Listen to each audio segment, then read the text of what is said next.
Good morning all, welcome back to Sew Granny Sew. Today I'm kind of excited. We're going to be doing a birthday cake quilt block. So to get started, all of our pieces, we have 4 pieces that are 7/8 inch by 7/8 inch of the double-sided fusing. This is Heat and Bond Light. And then 4 pieces of yellow that are 1 by 1. So they can be any print or whatever, just some yellow, orange, whatever. These will be the flames to the candles. So we'll set those aside. Then we have a background print of 12 inches by 2 inches. Then we have whatever print you want your candles in. And these are, let me see, 3 inches by 1.5 inch. And I have 4 of them. We may add more. This row is kind of iffy yet because when I designed it, I'm not sure how it's going to turn out for lengthwise. Then we have 2 of the background fabric that are 1.5 by 3. 1 of the background fabric that's 2.5 by 3. Oh no, I'm sorry, 2 inches by 3. And then we have 2 that are 2.5 inches by 3. Okay, and that completes the candle roll. So this will be the top layer of the cake. You need 2 pieces that are 1.5 by 4 of the background fabric. And 1 piece that is, I believe this is 9.5 by 4. And then for your bottom layer of the cake, 12 inches by 4. So we're going to go ahead and get started with putting our fusing on the back of the fire part of the candle. And as you can see, it's just a little bit under the sides. That's so it doesn't hang over anywhere and get glue on your iron or ironing board. So we'll go ahead and we'll put that way down, or that side down, and set our iron on there for 2 to 6 seconds to fuse that together. It does have the paper backing, but once we fuse those, we'll just set those aside until we need those. So I'll get these done and I'll meet you back here. Okay, so we have all of our Heat and Bond Light fused to our yellow fabric, so we'll set those aside. This is our bottom layer, and this will be our next layer. So what we're going to do on this layer, we're just going to take our 2 small background strips, and we're going to put those on the ends, and we're going to do a 1/4 inch seam, go to the ironing board, iron those open, and then we'll bring it back here. The second layer done, and this is why we designed these, so we can see how much longer or shorter things are needed to be adjusted along the way. So as you can see, our bottom layer is a little bit longer than that, and that's okay because we're just freshly designing them. So we'll go ahead and we'll set that there and move on to our next row. Okay, so this one, the 2 inch by 3 inch piece will go in the middle, and then 1 of our candles on each side. And the reason we're starting in the middle with this is because I don't know how these candles are going to fall across the cake, and we got to get them all 4 to fit in between that point and that point where the borders hit on the top layer of the cake. So we're going to go ahead with a 2 inch and then the 1.5 inch candles. And then on the sides of those, we'll do these 1.5 inch pieces and then the other 2 candles.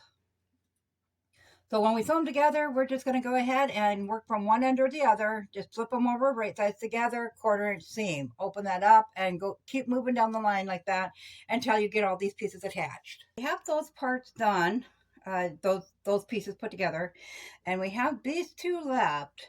And the reason I wanted to double check this is I want to make sure we have a good amount left over on the end to make sure that we go the full length of this.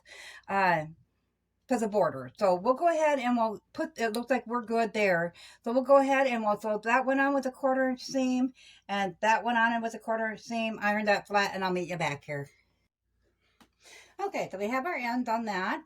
And then this is our top part, and that's where we will put these at once we get these pieces all sewn together so we know we're getting these in the right place. So now we're just going to start flipping these over and sewing that with a 1/4 inch seam, come back, open that up, put that one on, sew that with a 1/4 inch seam, come back, and then put that one on. So I'll go ahead and get these done. Bring it over to the ironing board, iron that flat, and come back, and then I'll show you how to cut these out into flames and iron those onto the top part.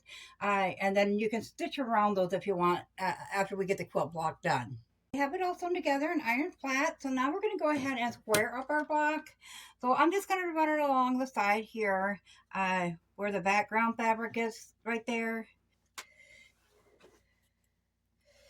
And then we'll flip it around and just run it along this edge that is the smallest, which is this one here. But I do want it a straight line. So we're going to line this here up with one of the seams so we can ensure that we got a nice straight line no matter where we cut it off.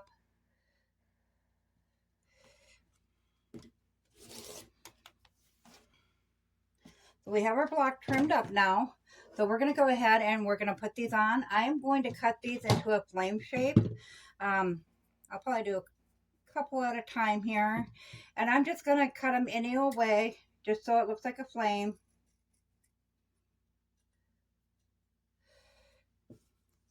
It's so fun to cut them where you got other colors in with the yellow, because the point comes across, but at the same time it looks fun, and especially if you're using this to make something for a younger child or something.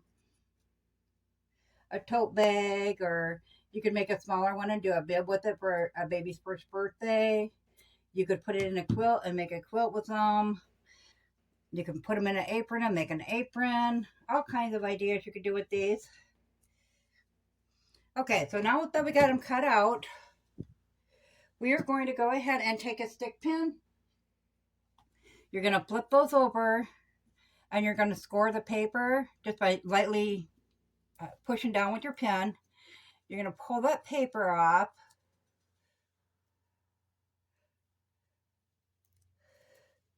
And then we'll put them back on there. They are a little sticky, not too bad. So you can reposition them too if you need to. And then once we get them all scored and put on there, then we'll bring it to the ironing board and we'll hold that on there for 6 to 12 seconds until they're adhered. And then our block will be done. So I'll get that part all finished up and I'll bring it back here. Ironed on. I did want to make a note, so you can put them as close or far away as you want to those candles, but do keep in mind you're going to have a 1/4 inch seam up here, so you don't want to put them too close to the top. So now all that's left to do is square it up. So we are looking at about under 11 inches that way and about 11 inches that way. So go ahead and we're gonna start with cutting that off nice and square. We're going to have to go with right there. Now I'm just lining it up with a seam somewhere in the quilt patch or the quilt block to make sure it's nice and squared up from how we sewed it together. Okay, so you can kind of get the idea there of how to square up your block. So let me know in the comments below, guys, what you would use this block on. Some ideas. We could do blocks with letters in it, do happy birthday, or just put some appliques. You can go along and stitch this on if you want. I'm just making a block, so of course I did not go into that much detail. You could also stitch icing on the cake if you wanted to on the blocks. So you could do letters and put happy birthday on another block. You can do a party hat on another block. All kinds of different ideas. Hope this helped you get your creative juices flowing. If you like this video and found it useful, give it a big thumbs up because that helps our channel grow. And if you haven't subscribed yet, go ahead and subscribe because we'd love to have you here at Sew Granny Sew. Thanks all. Bye.